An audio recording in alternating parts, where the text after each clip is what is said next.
Hello students, कैसे हैं आप सब। रात के बज चुके हैं 9 और हम आ चुके हैं फिर से एक और लाइव क्लास लेकर के। जी हाँ, आज आरआरबी फार्मासिस्ट 2024 की जो क्लासेस की सिलसिला है वो पहुंच चुका है क्लास नंबर 38 की तरफ। और आज हम लोग माइक्रोबायोलॉजी की दूसरी क्लास लेंगे।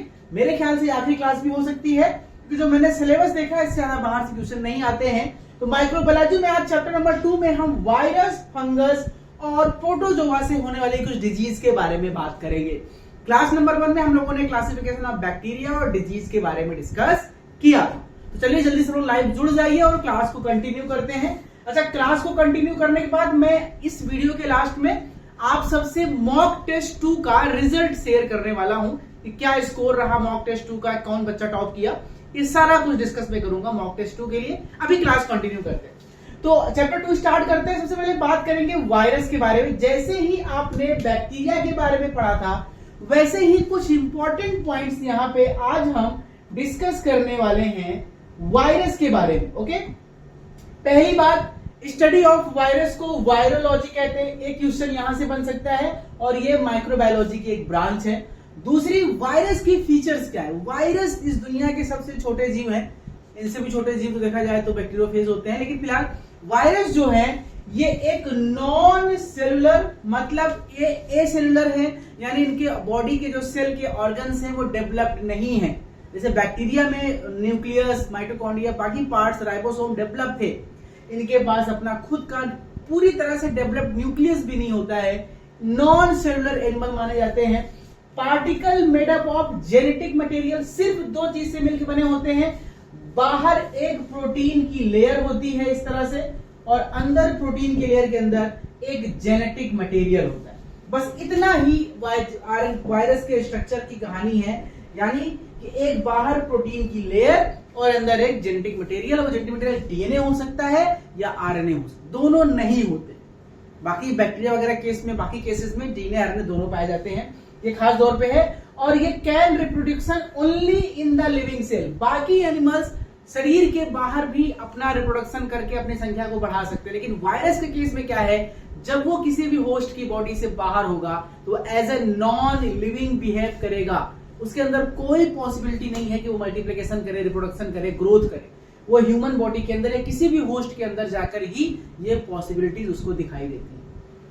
ठीक है, कुछ और बातें जान लेते हैं वायरस के बारे में। A complete virus particles is exist outside, यानी कि अगर कोई पार्ट का वायरस है, शरीर के बाहर ये एज ए पार्टिकल बिहेव करता है, और शरीर के अंदर जो outside the cell exit out the cell. ठीक है, जो वायरस पार्टिकल है उसी को हम लोग विरियन कहते हैं। विरियन, ये उसको वायरस पार्टिकल कहते हैं। इसमें बेसिकली एक तरह से देखा जाए सेल के आउटसाइड एग्जिस्ट करते हैं। वायरस जो है कई प्रकार के, सिर्फ ह्यूमंस को नहीं, तो bacteria, protozoa, plant, animal, human, इन सभी को बीमार कर सकते हैं। अपने से ऊपर जितने भी लोग हैं उन सबको बीमार कर सकते हैं। कुछ खास इसके स्ट्रक्चर की कैरेक्टरिस्टिक पढ़ लेते हैं कि क्या क्या खास कैरेक्टरिस्टिक्स होते हैं वायरस में। तो पहला, ये सबसे छोटे स्मॉल साइज होते हैं, यानी लगभग 30 से 400 नैनोमीटर के रेंज के होते हैं। बहुत छोटे होते हैं अपनी आंखों से, तो आप जनरल माइक्रोस्कोप से भी इसको नहीं देख सकते, इसके लिए आपको इलेक्ट्रॉन माइक्रोस्कोप की जरूरत पड़ेगी, इतने छोटे होते हैं। कैरेक्टरिस्टिक शेप्स होते हैं, इसके शेप अलग अलग है, सर्कुलर है, ओवल है, हेलिकल है, हेक्सागोनल है, अलग अलग प्रकार के, क्यूबिकल है, कई शेप्स के ये अवेलेबल होते हैं। एक खास तीसरी प्रॉपर्टी क्या है कि ऑब्लिगेट इंट्रासेलुलर पैरासाइट, यानी ये सेल के अंदर जाने पर एज अ पैरासाइट करते हैं। पैरासाइट मतलब क्या होता है, जो किसी और पे डिपेंड होकर अपना जीवन जीता है। जैसे जब बच्चे नौकरी नहीं पाते हैं तो वो माँ बाप के ऊपर पैरासाइट की तरह रहते हैं, उन पे डिपेंड रहते हैं। तो उसी तरह से ये किसी भी व्यक्ति पर डिपेंड, और ऑब्लिगेट का मतलब ये सिर्फ और सिर्फ होस्ट पर डिपेंड होकर ही जिंदा रह सकता है। शरीर के बाहर आ जाएगा तो इसकी कोई वैल्यू नहीं है, मरा हुआ खास हो जाएगा, ये जिंदा नहीं रह सकता। No built in metabolic machinery, इनके पास कोई अपना मेटाबॉलिज्म नहीं होता है, कोई प्रोटीन बनाने की क्षमता नहीं है, कोई मेटाबॉलिज्म की क्षमता नहीं है, कोई फूड प्रोडक्शन करने की क्षमता नहीं। बस ये होस्ट की बॉडी में जाते हैं और उनके शरीर के भोजन पानी पे जिंदा रहते हैं, कोई भी मेटाबॉलिक एक्टिविटी शो नहीं करते। पांचवा पॉइंट है, इनमें राइबोसोम नहीं होता, इनमें राइबोसोम नहीं होता। इसका मतलब ये प्रोटीन सिंथेसिस नहीं कर सकते हैं। ये पूरी तरह से डिपेंड है दूसरों पे। एक प्रकार का न्यूक्लिक एसिड इसमें होता है, चाहे डीएनए होगा चाहे आरएनए होगा। अब डीएनए में या तो सिंगल स्ट्रैंडेड या डबल स्ट्रैंडेड, आरएनए में या तो सिंगल या डबल, भी आगे बताऊं क्लासिफिकेशन में। और ये इनकी साइज ग्रो नहीं करती, नंबर्स में ग्रो करते हैं लेकिन साइज में ये ग्रो नहीं करते हैं। ये 7 खास पॉइंट्स हैं जो आपको याद रखने चाहिए जब आप वायरस के बारे में स्टडी करें। चलिए वायरस को और डिटेल में पढ़ते हैं। हम लोग थोड़ा सा इसके स्ट्रक्चर की बात करते हैं कि वायरस का स्ट्रक्चर बेसिकली कैसा होता है, किस तरह के होते हैं वायरस, इसको थोड़ा सा समझने की कोशिश करते हैं।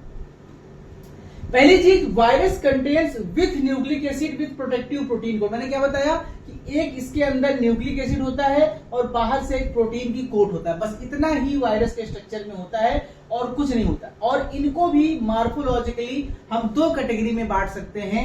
एक होते हैं एनवेलप्ड, एक होते हैं हमारे पहला होता है सिंपल वायरस और दूसरा होता है एनवेलप वायरस। एनवेलप वायरस को ही हम कॉम्प्लेक्स वायरस कहते हैं। यानी किसी को चिट्ठी देनी है तो एक चिट्ठी आप सादा लिख के दे दो या चिट्ठी को लिफाफे में डाल के दे दो, बस वही फर्क है। जो चिट्ठी आपने सादा दिया वो सिंपल चिट्ठी है, लिफाफे में दिया तो वो एनवेलप या कॉम्प्लेक्स चिट्ठी है। वायरस भी 2 प्रकार के होते हैं। जब सिंपल आरएनए, देखिए ये आपको दिख रहा है आरएनए और ऊपर एक आप देख रहे हैं प्रोटीन की कोड है, ये कैप्सिड जो आप देख रहे हैं ये प्रोटीन की कोटिंग है। तो जब एक सिंपल सा आरएनए यानी न्यूक्लिक एसिड और ऊपर से प्रोटीन की कोटिंग होती है तो इसे हम सिंपल वायरस कहते हैं। और इसी में प्रोटीन की कोटिंग और आरएनए के ऊपर अगर एक एनवेलप बन जाए, एनवेलप मतलब किसी खास तरह का स्ट्रक्चर बन जाए जो इसको और मजबूती प्रोवाइड करे, तो इसे हम एनवेलप्ड वायरस या कॉम्प्लेक्स वायरस कहते हैं। ये ज्यादा डेंजरस होते हैं। आपने अभी कुछ दिनों पहले कोरोना वायरस को झेला था।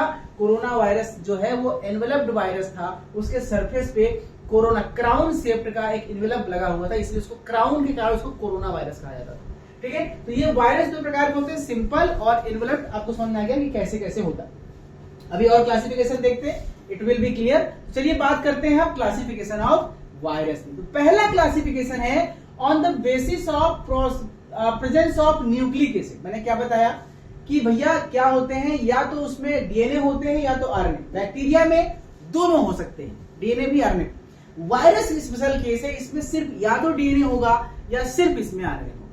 तो डीएनए या आरएनए होने के कारण अगर सिर्फ डीएनए वायरस है तो डीएनए वायरस में 2 प्रकार के हो सकते हैं, सिंगल स्ट्रैंडेड डीएनए यानी जो डीएनए होगा वो इस तरह का होगा, और डबल स्ट्रैंडेड मतलब जिसमें जो डीएनए होगा उसमें ये इस तरह से हम कह सकते हैं कि डबल हेलिकल स्ट्रक्चर होगा, यानी 2 स्ट्रैंड आपस में होंगे, और सिंगल स्ट्रैंड होगा। तो सिंगल स्ट्रैंडेड डीएनए वायरस, इसका बेस्ट एग्जांपल है पिकोरना वायरस। ठीक है, पिकोरना वायरस और पारो वायरस, याद करिएगा पार्वो वायरस। पिकोरना वायरस और पार्वो वायरस ये 2 बेस्ट एग्जांपल है सिंगल स्ट्रैंडेड डीएनए वाले, ये बहुत कम देखने को मिलते हैं।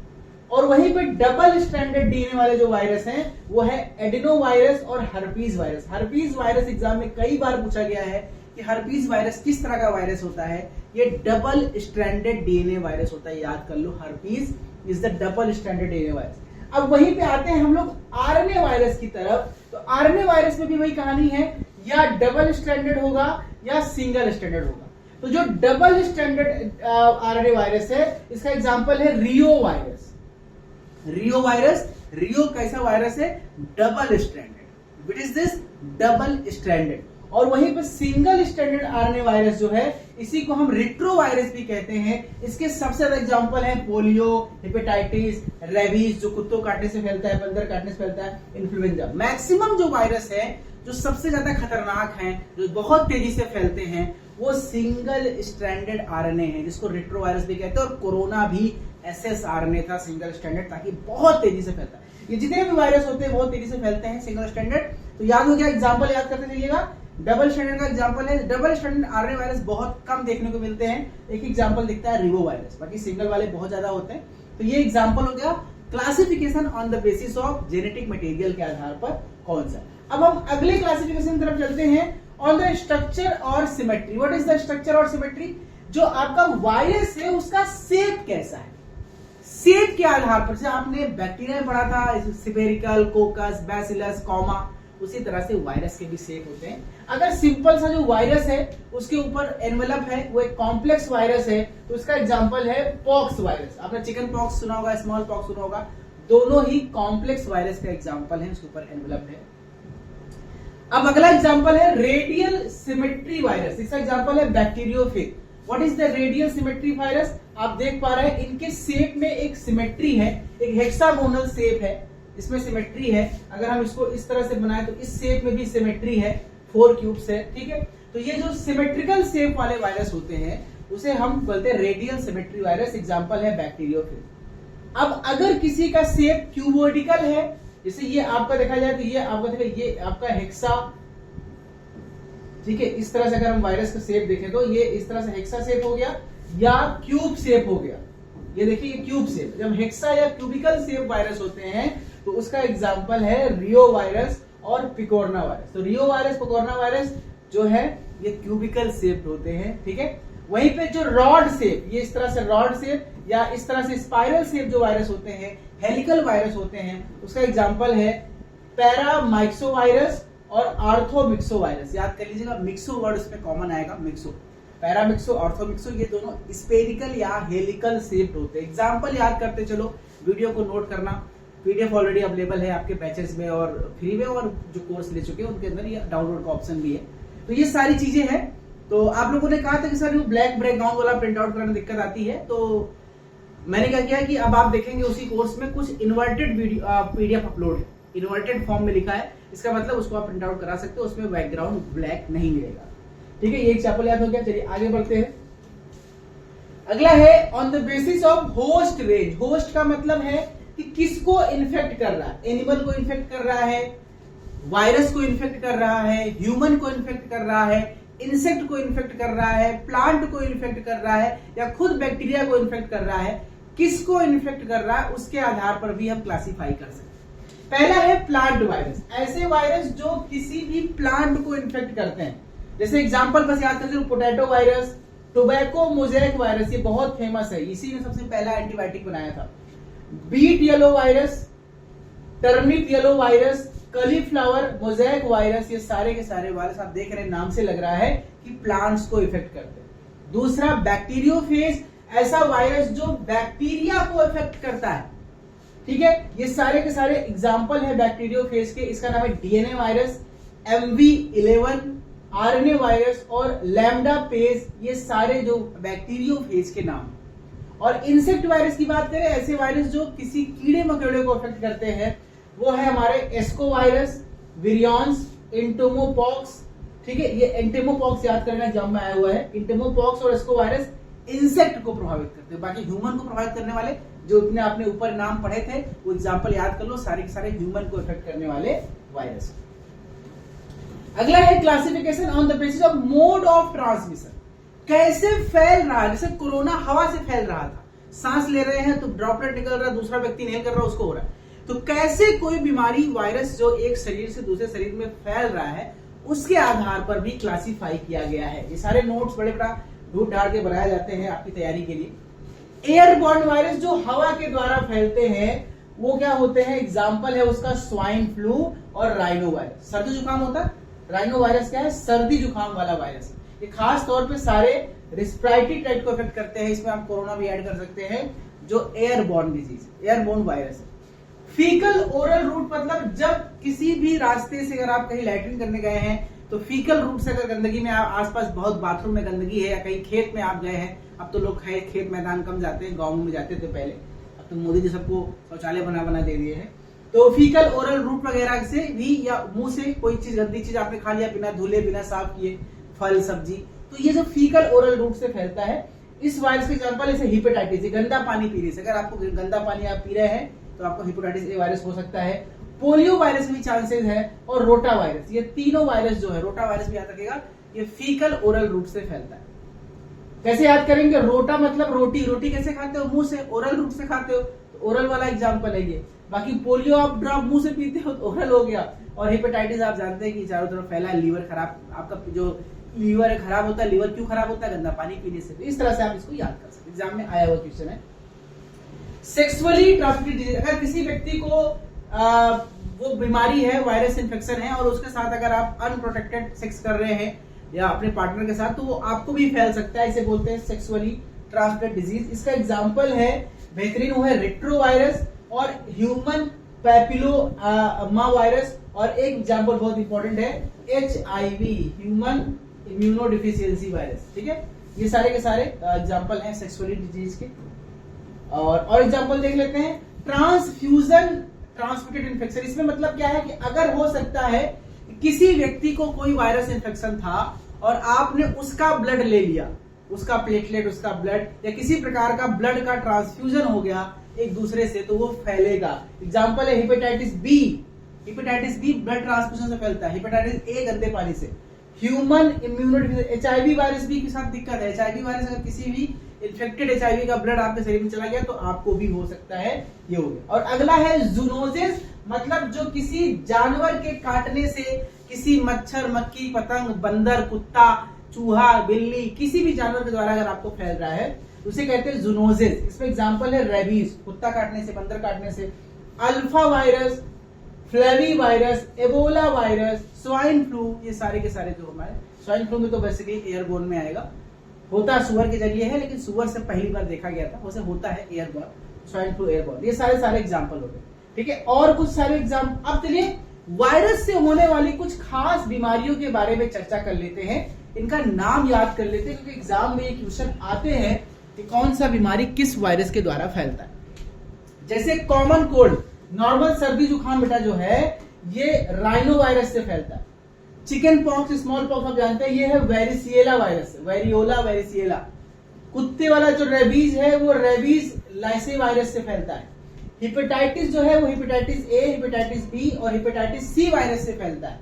मीजल्स जो है ये रुबियोला वायरस से फैलता है। मीजल्स, रुबियोला वायरस, ये सब याद कर लो, बहुत कॉमन वायरस है जो एग्जाम में आते हैं।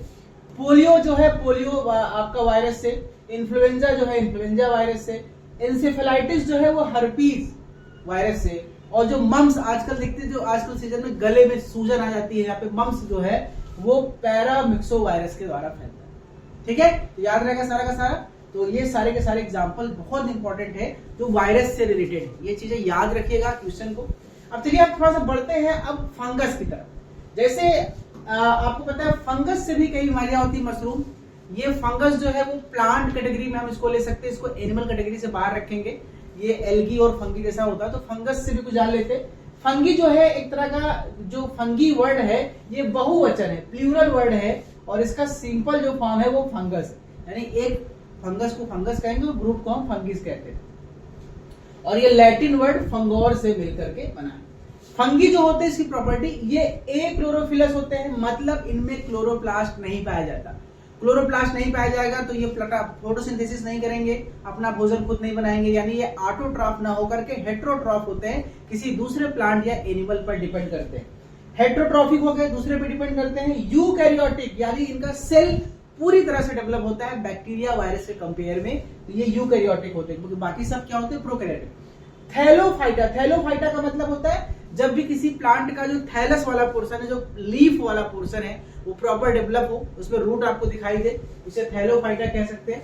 और जिस ब्रांच ऑफ बॉटनी में जिसके अंदर हम इसको पढ़ते हैं उस ब्रांच को माइकोलॉजी कहते हैं। ठीक है, और जो साइंटिस्ट इसकी स्टडी करते हैं उनको हम माइकोलॉजिस्ट कहते हैं। कुछ और नाम जान लेते हैं, बड़ा इंपॉर्टेंट है, जैसे कि P.A. माइकिली, इनका नाम याद कर लो, इन्हें फादर ऑफ माइकोलॉजी कहते हैं। P.A. माइकिली को या माइसिली को फादर ऑफ माइकोलॉजी कहते हैं, और ईजे बटलर को फादर ऑफ इंडियन माइकोलॉजी कहते हैं। भैया ईजे बटलर साहब है तो विदेशी, लेकिन इंडिया में उन्होंने स्टडी वगैरह किया था, इसलिए इनको फादर ऑफ इंडियन माइकोलॉजी कहते हैं। और फंगी जो है वो नॉन ग्रीन कलर में होते हैं, क्योंकि इनके साथ अलग अलग इन्वायरमेंट। फिलहाल चलिए फंगस में बहुत डिटेल नहीं पढ़ना है, इनके डिजीज को डिस्कस कर लेते हैं। कौन कौन से फंगस की कैटेगरी है, जिससे कौन कौन प्रकार की बीमारी होती है और किन किन में होती है, ये जानना भी आपके लिए बहुत जरूरी है कि किन किन में ये बीमारियां होती। चलिए स्टार्ट करते हैं यहां से। सबसे पहला कैंडिडियासिस। कैंडिडियासिस एक बीमारी है जो बेसिकली जो एक कैंडिडा फंगस के द्वारा होता है। ये स्किन में, जेनाइटल्स में, जो मेल और फीमेल के जो सेक्सुअल ऑर्गन्स हैं, थ्रोट में और माउथ में, इन जगहों पर ये इन्फेक्शन होता है बाय द फंगस कैंडिडिया फंगस। और ये सिर्फ और सिर्फ ह्यूमंस में ये बीमारी होती है। ये बहुत कॉमन है कैंडिडियासिस। क्या होता है, दाने वाने निकलने लगते हैं, पकने लगता है, अजीब सा इन्फेक्शन होने लगता है। अगला है एस्परजिलोसिस। ये बीमारी जो है एस्परजिलोसिस ये एस्परजिलस फंगस के द्वारा होता है। कैटेगरी याद करते चलो, एस्परजिलोसिस होता है एस्परजिलस फंगस के द्वारा। ये लंग्स साइनस पे अफेक्ट करता है, यानी रिस्पायरेटरी ऑर्गन को अफेक्ट करता है। ये ह्यूमंस और एनिमल्स दोनों में पाए जाते हैं, ये इन्फेक्शन दोनों में देखे जाते हैं। वहीं पे रिंग वर्म आपने देखा होगा ना, जो हाथ पैर में खुजली होने लगती है, चकत्ते पड़ने लगते हैं, है ना, दांत खाज खुजली से कहते हैं, वो रिंग वर्म के द्वारा फैलता है। और रिंग वर्म जो है ये बेसिकली एक वर्म नहीं है, ये एक फंगी है। वर्म से हमको लगता है कि ये एक कीड़ा है, लेकिन ये वर्म नहीं है, ये फंगी है। और इसके द्वारा क्या होता है, ये स्किन में इची रेड या गोले गोले लाल लाल चकत्ते दिखाई देते हैं, और ये ह्यूमन और एनिमल दोनों में देखा जाता है। वहीं पे आता है हिस्टोप्लाज्मोसिस। हिस्टोप्लाज्मोसिस जो है ये एक रिस्पायरेटरी इन्फेक्शन है जो हिस्टोप्लाज्मा फंगस के द्वारा होता है। मैक्सिमम जो आपके फंगस वाले इन्फेक्शन है दो ही जगह पे होते हैं, या तो आपके स्किन में होंगे या आपके रिस्पायरेटरी ट्रैक्ट में, दो ही जगह पे मैक्सिमम फंगस इन्फेक्शन होते हैं। तो ये फंगस जो है वो बेसिकली लंग्स पे अफेक्ट करता है, ह्यूमन एनिमल दोनों में होता है। वहीं पे ब्लास्टोमाइलोसिस की बात करें तो ये ब्लास्टोमाइसिस फंगस के द्वारा होता है, और ये भी लंग्स को अफेक्ट करते हैं, सांस लेने में दिक्कत होगी, ह्यूमन एनिमल्स दोनों में होता है। अगला है क्रिप्टोकोकासिस, ऐसा एस्परजिलोसिस, कैंडियासिस, इस तरह से कई सारे नाम हैं जो मैं ढूंढ ढूंढ कर लेकर आया हूं। सारा एक्सप्लेन करना एक तरह से थकान जैसा, बाद में क्वेश्चन भी सॉल्व कराना है। आपके पास नोट्स रहेगा, आप इसको देखकर याद कर लीजिएगा। ये बाकी जिसके पास बैचेस नहीं है तो उसको स्क्रीनशॉट ले सकता है। वैसे बैचेस में सबके लिए फ्री है, और जिन्होंने कोर्स ज्वाइन किया है उनको तो ये डाउनलोड का भी ऑप्शन मिलता है। चलिए, उसी तरह से हम प्रोटोजोआ की बात कर लेते हैं। कुछ बीमारियां ऐसी हैं जो प्रोटोजोआ के द्वारा फैलती है, इसको जान लेते हैं। जैसे पहला है मलेरिया, बहुत फेमस बीमारी है मलेरिया। ये प्लाज्मोडियम पैरासाइट के द्वारा होता है, और मच्छर एनाफ्लीज मस्क्यूटो के द्वारा फैलता है, काटने से होता है, और बेसिकली ये ह्यूमंस को अफेक्ट करता है, बहुत इंपॉर्टेंट है। अमीबियासिस, जिससे लैट्रिन होने लगे, उल्टी और दस्त होने लगे, पतली टट्टी होने लगे, लूज मोशन होने लगे, ये एंड अमीबा हिस्टोलिटिका के द्वारा होता है, जिससे एब्डोमिनल पेन, फीवर, डायरिया जैसी दिक्कत आती है, और ये ह्यूमंस को अफेक्ट करता है। जियार्डियासिस भी एक प्रोटोजोअल इन्फेक्शन है। जियार्डियासिस जो जियार्डिया इंटेस्टाइनल पैरासाइट के द्वारा होता है, जियार्डिया इंटेस्टाइनालिस, और ये क्या करता है, ये भी डायरिया, क्रैम्प, नोजिया। ध्यान दीजिएगा, जितने भी प्रोटोजोअल इन्फेक्शन होते हैं वो स्किन पे और जीआईटी पे होते हैं, जिससे लैट्रिन वगैरह होने लगे, उल्टी होने लगे। और जितने भी फंगस इन्फेक्शन होते हैं वो मैक्सिमम स्किन पे या आपके लंग्स पे होते हैं। अगर आपको ये याद रहेगा तो आप आइडेंटिफाई कर लेंगे कि इन्फेक्शन किससे हो रहा है। अगर आरआरबी का पेपर जैसे पहले आता था, इजी लेवल का आएगा, तो डायरेक्ट आपसे पूछेगा इन्फेक्शन किससे होता है, फंगस से, प्रोटोजोआ से, वायरस से, बैक्टीरिया से। और अगर हाई लेवल का आएगा तो आपको बकायदे नाम पूछेगा किससे होता है।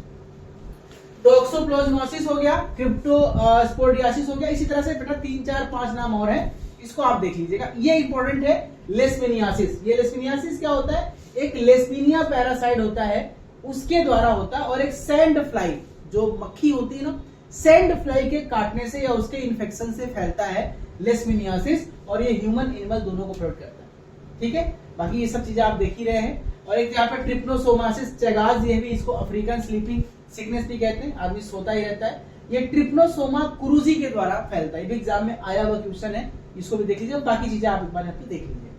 ठीक है, चलिए क्वेश्चन की तरफ मूव करते हैं, देखते हैं, सॉल्व करते हैं हम लोग क्वेश्चन अपना आप।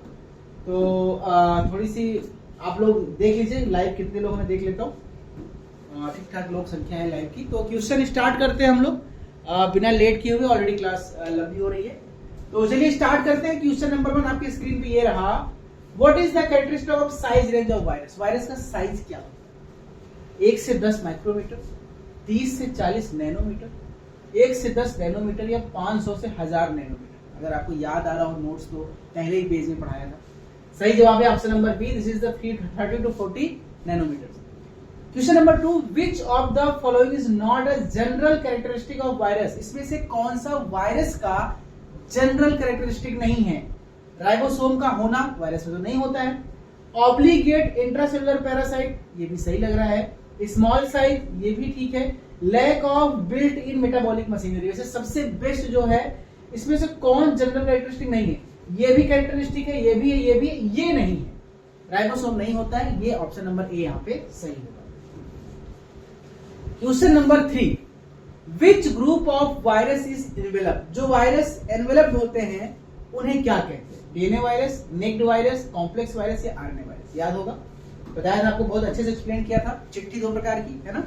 ऑप्शन नंबर सी सही है, कॉम्प्लेक्स वायरस, सही जवाब है आपका, बिल्कुल सही जवाब है आप लोग का। Question number 4, the rabies virus belongs to which classification based on the mode of transmission. Rabies virus mode of transmission के आधार पर किस कैटेगरी का है?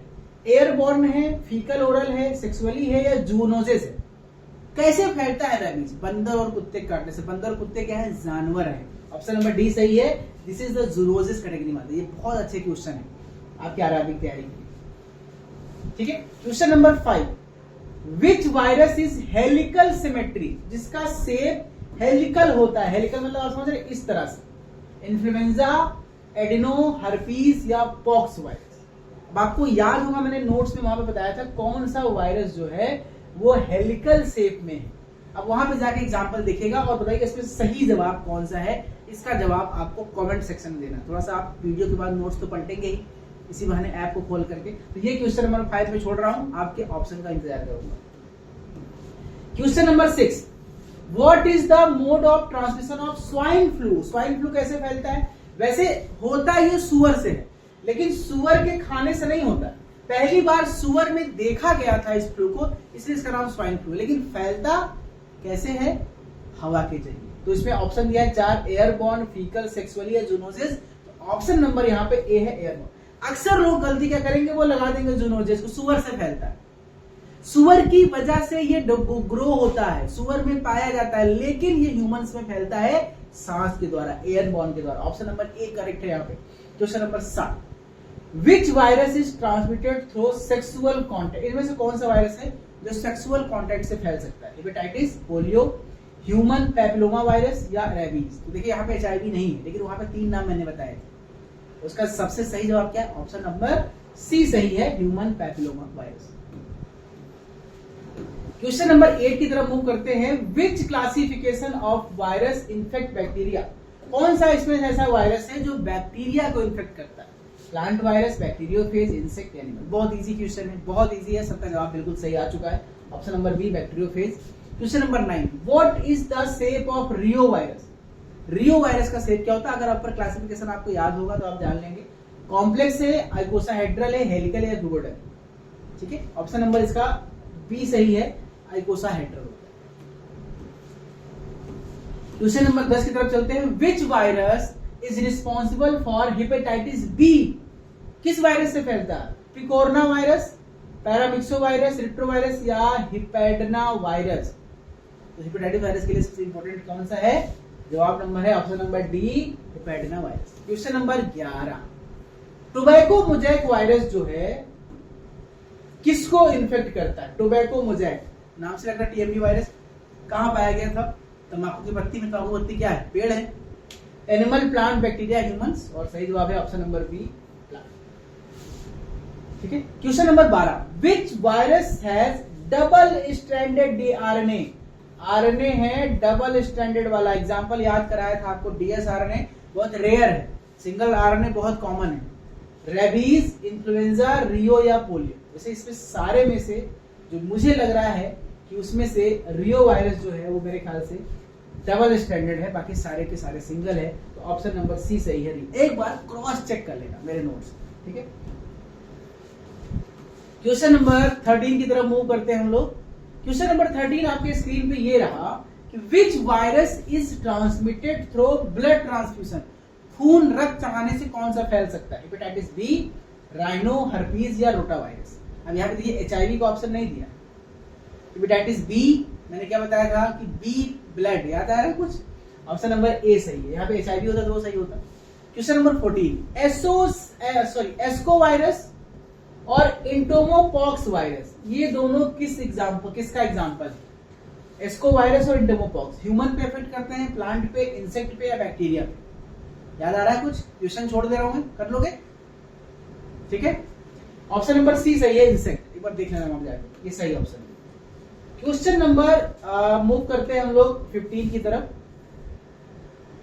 द आइकोसाहेड्रल सिमेट्री सीन किस वायरस में आइकोसाहेड्रल सिमेट्री देखी जाती है? पैरामिक्सो वायरस में, पॉक्स वायरस में, रियो वायरस में या हर्पीज वायरस? ये सेम वहां पे मैंने एग्जांपल दिया था, थोड़ा सा टफ है। आइकोसाहेड्रल सिमेट्री किसमें पाया जाता है?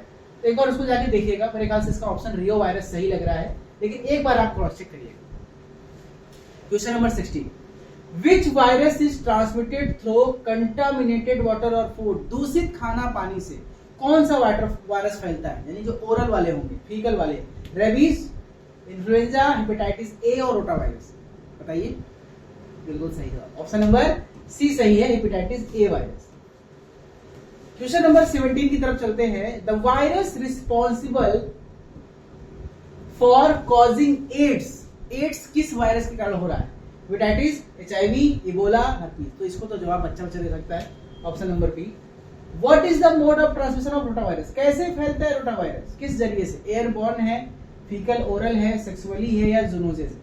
वैसे रोटा वायरस जो ऑप्शन नंबर बी सही है, फीकल ओरल, लेकिन एक बार इसको क्रॉस चेक करिए, पूरी तरह सही मत बनेगा। कॉपी खोलिए, गूगल खोलिए और इसको क्रॉस चेक करिए। क्वेश्चन नंबर 19 की तरफ चलते हैं हम लोग। The shape of bacteriophage is, bacteriophage का शेप क्या होता है? अगर आपको याद होगा, you you you you you you you ऐसे ऐसे कुछ शेप है, याद होगा, पढ़ लेना। कॉम्प्लेक्स, हेलिकल, आइकोसाहेड्रल या क्यूबिकल? ऑप्शन नंबर सी सही है, आइकोसाहेड्रल। विच वायरस कॉज कॉमन कोल्ड? किस वायरस से सर्दी जुकाम हो जाता है? राइनाइटिस कहते हैं सर्दी जुकाम को, राइनाइटिस नाम से लग रहा है, राइनो। क्या जवाब सही है? ऑप्शन खुद ही पढ़ लेना यार, ऑप्शन नंबर बी सही है, राइनो वायरस।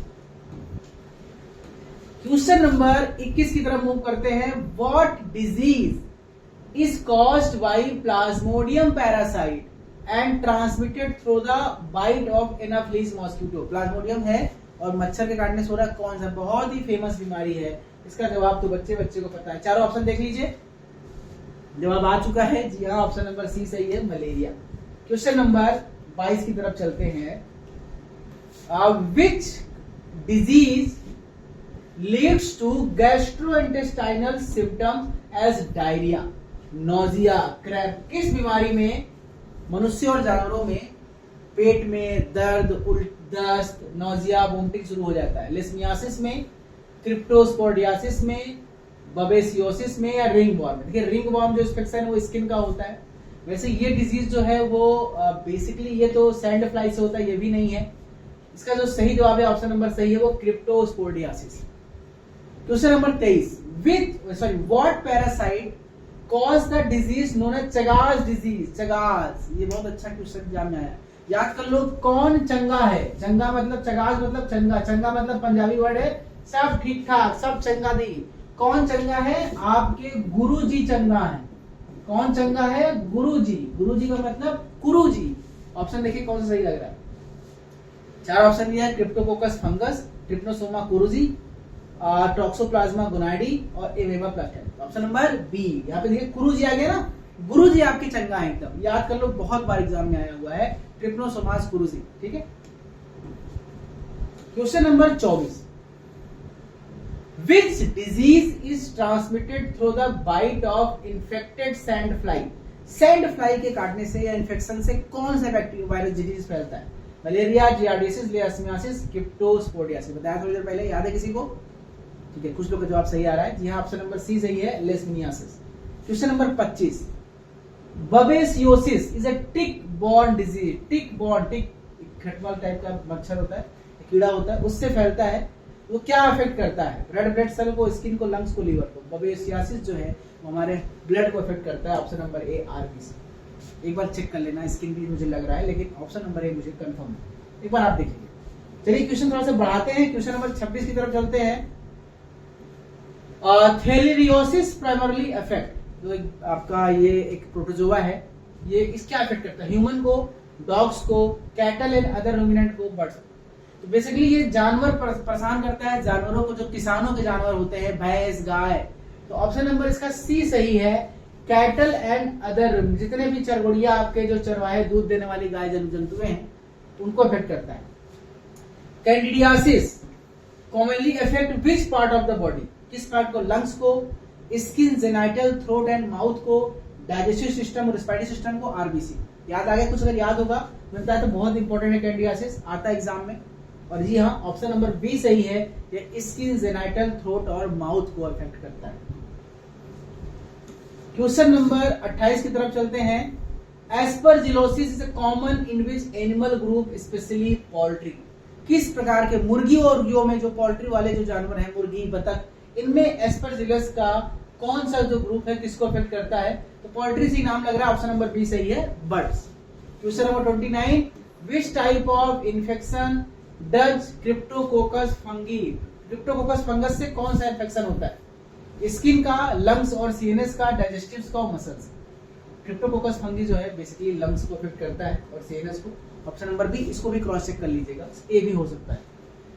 अगला है क्वेश्चन नंबर 30, रिंग वॉर्म चकत्ते जानते हैं किसको अफेक्ट करता है? तो ये तो बहुत इजी है, स्किन, ऑप्शन सही, ऑप्शन नंबर बी, स्किन फॉरन फीवर्स।